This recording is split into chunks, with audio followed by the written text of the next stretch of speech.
मनोवादी लोग जाति बनाया है। ब्राह्मण वेद ग्रंथ पुराण सारा लिखा, उसमें भी दलित पिछड़ा अति पिछड़ा को अछूत कहा है, तो ये ब्राह्मणों ने बनाया है। और वही आज कह रहे हैं कि लालू यादव जातीयता कर रहा है, ललन साहू जातीयता कर रहा है। जाति बनाने वाला ही आज दोष दे रहा है कि ये लोग जातीयता कर रहे हैं। वोट लेने और मुसलमान से लड़ने के वक्त सारा दलित पिछड़ा को कहता है कि हिंदू एक हो जाओ, हिंदू एक हो जाओ। आए जब कुर्सी पर बैठ जाता है तो कहता है कि तू दुसाध है, तू तेली है, तू गुआर है, तू ततमा है। घोड़ा पर न चढ़ने दे रहा है। कौन कर रहा है? वही 15% है। अरे दलित को ब्याह में दूल्हा को घोड़ा पर चढ़ गया तो यूपी में जाके देख लीजिए कौन उतार रहा है? ठाकुर लोग, वहाँ का ब्राह्मण लोग, सवर्ण जाति उतार रहा है। क्यों उतार रहा है? कि दलित है। तो अभी तक लोकतंत्र में ये बाबा साहब का संविधान जिंदा है, तब वही लोग ये शोषण कर रहा है। तो अब पूरे देश को पुनः दिशा देगा और क्रांति का बिगुल फुकाएगा इन सामंतवादियों के विरुद्ध। हेडक्वार्टर नागपुर है मोहन भागवत, वो कभी कहता है कि जाति ब्राह्मणों ने बनाया, वो कभी कहता है कि जाति ब्राह्मणों ने ही बनाया, ये समाप्त होनी चाहिए। और फिर वो कहता है कि न जातीयता होना चाहिए। उस कुर्सी पर हम ही बैठेंगे, ब्राह्मणे बैठेगा। 100 में 90 शोषित है, शोषितों ने ललकारा है। धन धरती और राजपाट में 90 भाग हमारा है। 10 का शासन 90 पर नहीं चलेगा, नहीं चलेगा। और जातीय जनगणना का विरोध भी वही लोग कर रहे हैं। उनको डर है कि हम जो चोरी किए हैं सदियों से, जिस समाज को हमने उपेक्षित कर रखा है, यह जातीय जनगणना से उजागर हो जाएगा। मुजफ्फरपुर में आज जागृत बौद्धिक वैचारिक हस्तक्षेप का स्वतंत्र मंच के माध्यम से एक दिवसीय राष्ट्रीय सेमिनार का आयोजन किया गया है, जिसका मुद्दा बिहार में जातीय गणना आरक्षण की सीमा, समाज और सरकार की भूमिका को लेकर चर्चा की गई। यहाँ पर तेजस्वी यादव जो मुख्य वक्ता के तौर पर इस कार्यक्रम में शामिल हुए हैं और दिल्ली यूनिवर्सिटी के प्रोफेसर जितेंद्र कुमार मीना, दीपक भास्कर सहित तमाम वो प्रोफेसर जो पूरे देश में अपने वक्तव्य के लिए जाने जाते हैं, तमाम लोग यहाँ पर शिरकत किए और इस सेमिनार में लोगों को समझाया कि जातीय गणना कितना महत्वपूर्ण है, जातीय जनगणना का जो केंद्र सरकार का फैसला आया है उसका क्या भूमिका है। इन तमाम मुद्दों पर चर्चा की गई है।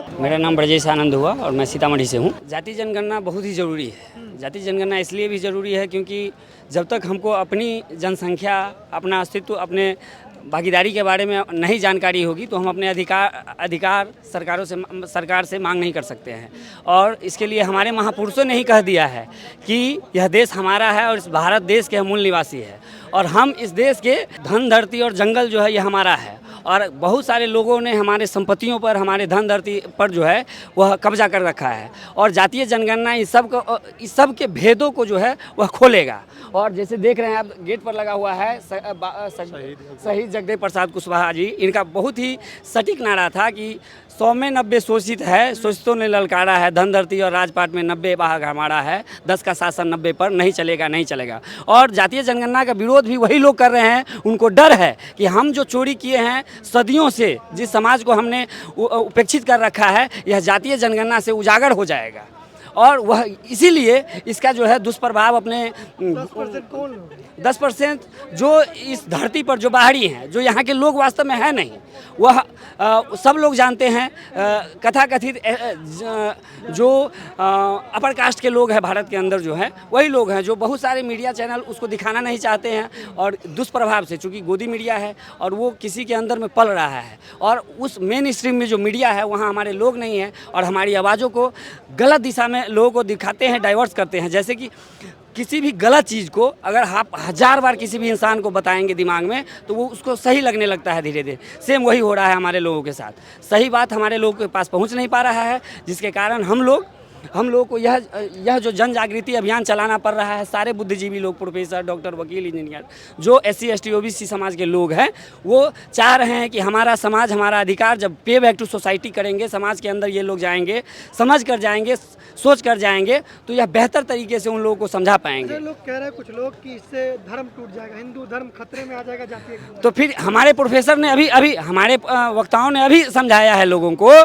कि अगर ये OBC की जनगणना होने से देश टूट जाता तो फिर SC ST समाज का तो जनगणना ऑलरेडी हो रहा है इससे पहले। तो अभी तक SC ST OBC समाज क्यों नहीं टूट पाया है? जब वो नहीं टूटा है तो फिर OBC की जनगणना जब हो जाएगी तो हमारा समाज कैसे टूट जाएगा? ये जाहिर सी बात है, नहीं टूटेगा। और वो गलत भ्रम फैला रहे हैं हमारे समाज के अंदर। ओबीसी की संख्या इस देश में बहुत संख्या तो क्या हो गया? फिर भी इसके बावजूद ये गणना नहीं करवा पा रहे क्या? ये ओबीसी जो समाज है वह वास्तव में यूँ कहें तो सोया हुआ समाज है। उनको अभी घंटा बजाने में बहुत ज़्यादा मज़ा आ रहा है। जब तक वह विद्यालयों मतलब एकत्रित हो जाएंगे, 6743 जातियाँ जब एक जगह हो जाएंगी तब इनको समझ में आएगा हमारा सोया हुआ समाज जिस दिन इसीलिए जागृति जो मंच है, ये जागृति मंच अपने समाज के अंदर, जैसा कि हमने सुना है कि 15 जिला के लोग थे यहाँ, यह 15 जिला के लोग जब अपने अपने ज़िला में जाएंगे और पढ़े लिखे बुद्धिजीवी लोग हैं, जब जाएंगे और अपने समाज को समझाने का कोशिश करेंगे और निश्चित हम बदलाव लाएंगे। विलम्ब हो रहा है, हमारी मीडिया नहीं पहुंच पा रहा है सोशल मीडिया के माध्यम से। आप जैसे लोग हैं जो दिन रात मेहनत कर रहे हैं सोशल मीडिया पर, हमारा समाज जागृत हो रहा है। जो आप आज देखा होगा आपने कि अगर जागृत होने के लिए हैं और पीछे से बैकडोर से अगर हमें ये पता रहेगा कि हमारे लोग पीछे खड़े हैं तो हमारे लोग बोलने से भी नहीं डरेंगे, कतराएंगे भी नहीं और बोलेंगे भी। और अब जवाब मिल रहा है उनको, इसलिए जब कहते हैं कि दुश्मन सड़क पर आने लगे तो समझिए आपकी जो लड़ाई है वह बहुत नज़दीक है और आप जीतेंगे। यह हमारी ये दृढ़ इच्छा शक्ति है और हम जीत कर ही रहेंगे। ललन साहू जी आरजेडी के नेता, इनसे बात करते हैं। क्या कहेंगे सर, आज जातीय गणना की इतनी बड़ी सेमिनार लगी है? जागृति जिन लोगों के द्वारा ये जागृतिक बौद्धिक वैचारिक हस्तक्षेप का स्वतंत्र मंच जो स्थापित बिहार के मुजफ्फरपुर में किया गया है, ये कल को इस बिहार ही नहीं पूरे देश में क्रांति की बिगुल फूकने जा रही है। ये प्रथम इस मंच का आयोजन था जाति जनगणना पर और लगभग 5000 लोग बिन बुलाए व्हाट्सएप के माध्यम से स्वतः पहुंच गए 10-11 बजते और खाना पीना छोड़कर जो बैठे वो अभी कितना बज रहा है, 4-4:30 बज रहा है, लोग निकल के अपने घर जा रहे हैं। इसका मतलब है कि जो दलित अति पिछड़ा समाज और पिछड़ा समाज जो सोया हुआ है वो अब मनुवादी ब्राह्मणवादी व्यवस्था से पूंजीपतियों से लड़ने के लिए व्यग्र होने लगा है। यह जागृति मंच का देन है आज की। और इसमें आदरणीय नेता प्रतिपक्ष तेजस्वी जी को इन लोगों ने बुलाकर यह साबित कर दिया कि बिहार ही नहीं पूरे देश में यदि दलित पिछड़ा अति पिछड़ा के हक अधिकार की बात करने वाली कोई राजनीतिक पार्टी है तो वो है राष्ट्रीय जनता दल, वो है तेजस्वी यादव। नरेंद्र मोदी जी पहले ये कहते थे कि जात पात हो जाएगा जातीय गणना से, अच्छा, जातीय विद्वेष फैलेगा, अच्छा, और उन्होंने ये फैसला किया कि जातीय गणना। मैं प्रधानमंत्री माननीय मोदी जी से पूछना चाहता हूँ आपके चैनल के माध्यम से कि आप बताने का कष्ट करें मोदी जी कि ये जाति किसने बनाया, जाति किसने बनाया, जाति में छुआछूत किसने पैदा किया? अरे मोदी जी खुद आपने जाति बनाया है। मोदी जी जाति बना दी? अरे भाई तब मनोवादी हैं, मनोवादी लोग जाति बनाया है। ब्राह्मण वेद ग्रंथ पुराण सारा लिखा, उसमें भी दलित पिछड़ा अति पिछड़ा को अछूत कहा है, तो ये ब्राह्मणों ने बनाया है। और वही आज कह रहे हैं कि लालू यादव जातीयता कर रहा है, ललन साहू जातीयता कर रहा है कि कहिए जाति बनाने वाला ही आज दोष दे रहा है कि ये लोग जातीयता कर रहे हैं। इसका मतलब है कि हमारा समाज, हमारा जाति जो यहाँ का मूल निवासी भारत देश का है वो अब जग रहा है, अपना हक अधिकार लेकर रहेगा, लड़ कर लेगा, ज्ञान प्राप्त करके लेगा। आज न और कल जो यहाँ भारत के ज़मीन पर 73% ज़मीन पर जो कब्जा जमा रखा है 15% वाला, उससे हम लोग छीनने का काम करेंगे। धर्म टूट जाएगा सर, धर्म टूट जाएगा। धर्म कहाँ है? अच्छा सुनिए ना, वोट लेने और मुसलमान से लड़ने के वक्त सारा दलित पिछड़ा को कहता है कि हिंदू एक हो जाओ, हिंदू एक हो जाओ। आए जब कुर्सी पर बैठ जाता है तो कहता है कि तू दुसाध है, तू तेली है, तू ग्वार है, तू ततमा है। देश यहाँ टूट कहाँ रहा है? देश मजबूत हो जाएगा। जातीय जनगणना होने से देश मजबूत हो जाएगा और जिसकी जितनी संख्या उसकी उतनी हिस्सेदारी वो सही से दे दिया, नहीं तो लड़ाई लड़ के लिया जाएगा। पहले कहते थे नहीं होगा, उन्होंने ही फैसला किया होगा, तो क्या लग रहा है वो करवाएंगे? अरे तो मोदी जी तो 2 करोड़ नौकरियों देने के लिए बोले थे, 15 लाख खाता में भी देने के लिए। हो सके ये बिहार विधानसभा चुनाव जीतने के लिए, लोगों को मोटिवेट करने के लिए, ये सगुफा गुमराह करने के लिए सगुफा छोड़ दिया है ये मोदी। ये मोदी नहीं छोड़ा है, ये आरएसएस जो हेडक्वार्टर नागपुर है, मोहन भागवत, वो छोड़ा है। वो कभी कहता है कि जाति ब्राह्मणों ने बनाया, वो कभी कहता है कि जाति ब्राह्मणों ने ही बनाया, ये समाप्त होनी चाहिए। अब फिर वो कहता है कि न जातीयता होना चाहिए, उस कुर्सी पर हम ही बैठेंगे, ब्राह्मणे बैठेगा।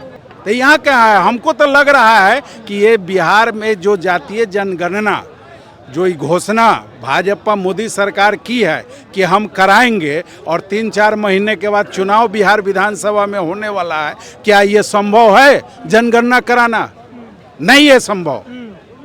ये सगुफा गुमराह बिहार की जनता को। ये आप कह रहे हैं कि ये गुमराह करने के लिए कहा गया है, तो आप लोग इतने दिनों से जो मेहनत कर रहे थे, प्रयास कर रहे थे कि जातीय गणना हो, तो कहीं ना कहीं इसका भी दबाव दिखा होगा उनके ऊपर। देखिए, जातीय जनगणना हमारे आदरणीय तेजस्वी जी जब 17 महीना के लिए बिहार के उप मुख्यमंत्री बने, तो बीमार मुख्यमंत्री नीतीश जी से इन्होंने ये काम कराने का काम किया, लेकिन पुनः भाजपा के दबाव में तेजस्वी जी के छोड़कर फिर एनडीए में वो चले गए और मुख्यमंत्री और 2 उप मुख्यमंत्री, और 9वीं अनुसूची में जब ये डालना था तो नीतीश जी नहीं डाले। इसका मतलब है कि हमारे ओबीसी बिहार में ही कुछ ऐसे नेता हैं जो जयचंद का रोल अदा कर रहे हैं, विभीषण का रोल अदा कर रहे हैं, समझे? वो नीतीश जी अगर वो सही में पिछड़ा जाति और अति पिछड़ा के नेता होते नीतीश जी, तो वो जातीय जनगणना को 9वीं अनुसूची में डाले हुए रहते, समझे? और जातीय जनगणना हुआ, बिहार में कराया गया, कहाँ कहाँ अनुवाद हो गया, कहाँ किसको क्या कर दिया गया है, जिसकी जितनी संख्या है अनुपात आ गया। अब उस अनुसार से शासन करने वाला सबको न हक देगा, तब न गरीबी दूर होगा। इसलिए जातीय जनगणना जरूरी है। ये कहाँ है कि जातीय उन्माद हो जाए। अभी अच्छा, ये घोड़ा पर न चढ़ने दे रहा है, कौन कर रहा है? वही 15% है। अरे दलित को ब्याह में दूल्हा को घोड़ा पर चढ़ गया, तो यूपी में जाके देख लीजिए कौन उतार रहा है? ठाकुर लोग, वहाँ का ब्राह्मण लोग, सवर्ण जाति उतार रहा है। क्यों उतार रहा है? कि दलित है। तो अभी तक लोकतंत्र में ये बाबा साहेब का संविधान जिंदा है, तब वही लोग ये शोषण कर रहा है। तो अब आदरणीय तेजस्वी यादव के नेतृत्व में पूरा बिहार पूरे देश को पुनः दिशा देगा और क्रांति का बिगुल फुकाएगा इन सामंतवादियों के विरुद्ध। जिस तरह घोड़ा पर नहीं चढ़ने दे रहा है, मजदूर पुनः बना रहा है, उसी तरह उन लोगों को भी। तो शहीद जगदेव प्रसाद जी के नाम पे द्वार बना हुआ। हाँ, अरे तो जगदेव बाबू, ये हमारे शहीद जगदेव बाबू बिहार के लेनिन है, बिहार के लेनिन है, जो सामाजिक न्याय के सारे दलित पिछड़ा अति पिछड़ा को जगाने का काम किया और इन मनुवादियों के विरुद्ध लड़ाई लड़ने का काम किया। इसलिए हम अपने पूर्वजों को सम्मान देते हुए उनके नाम से गेट बनाते हैं। रोड पर भी महात्मा फुले, सावित्रीबाई फुले का गेट बना हुआ है, बीपी मंडल जी का गेट बना हुआ है, इसलिए कि उन्होंने मंडल आयोग के चेयरमैन थे। लागू सरकार नहीं की उनकी सिफारिश को, लेकिन वो तो हम लोगों के लिए किए। तो मैं तो अपने पूर्वजों को याद करूंगा। और जिस दिन देश का, भारत देश का दलित पिछड़ा अति पिछड़ा अपने पूर्वजों को याद करना शुरू करेगा, पूजना शुरू करेगा, उसी दिन इन लोगों का उद्धार हो जाएगा, विकास हो जाएगा, हर क्षेत्र में होगा। और मंदिर मस्जिद की ओर जैसे ही ये दौड़ते रहेगा, ये गुलाम बना हुआ रहेगा दलित पिछड़ा।